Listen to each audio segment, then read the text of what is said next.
Eta argi esan nahi dugu, guk gure xumetasunetik, ekarpen handia egin dugula gaur bizi dugun egoera hau bizitzeko.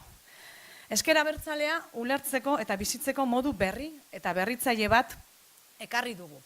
Porque sigue siendo absolutamente necesario en toda la sociedad vasca, pero sobre todo en la izquierda abertzale, en el espacio sociológico y político de la izquierda abertzale, una nueva cultura política. Una nueva cultura política que no vea al adversario político como un enemigo a abatir. Tenemos que trasladar a la base de la sociedad la paz y ese va a ser uno de nuestros compromisos.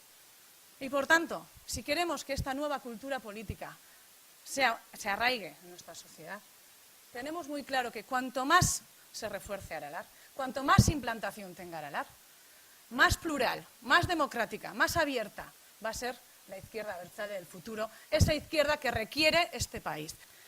Eta hauxe da gure erronka nagusia, ez da txikia, egin dugu ibilbide bat. Baina horregaitik pentsatzen dugu, Aralar jaio zen momentuan bezain edo eta oraindik ere beharrezkoago dela. Etorkizuneko Euskal Herri libre, pertsona askez osatutako Euskal Herria eraikitzeko. Hauxe da gure erronka, hauxe gure konpromisoa, indarrez beteta gatoz, indarra, konbikzioak ematen diguten indarra. Eskerrik asko, gora zuek, gora Aralar.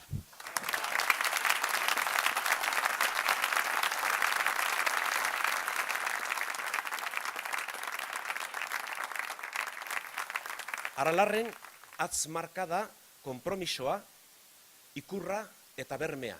Nos unimos, Aralar nos unimos, no solo a esa mayoría de ciudadanas y ciudadanos que se confiesan abertzales, progresistas, de izquierda, pacifistas, nos unimos también, sobre todo, a los más necesitados y necesitadas de esa sociedad. Y ese es un compromiso que lo queremos simbolizar hoy con una lotura de piel, larruzko lotura batekin, el que nos da la marca indeleble, imborrable, de cada uno de nuestros dedos y de cada una de nuestras personas. Horregatikan, banaka orain aurkeztuko ditut 6 hautagai.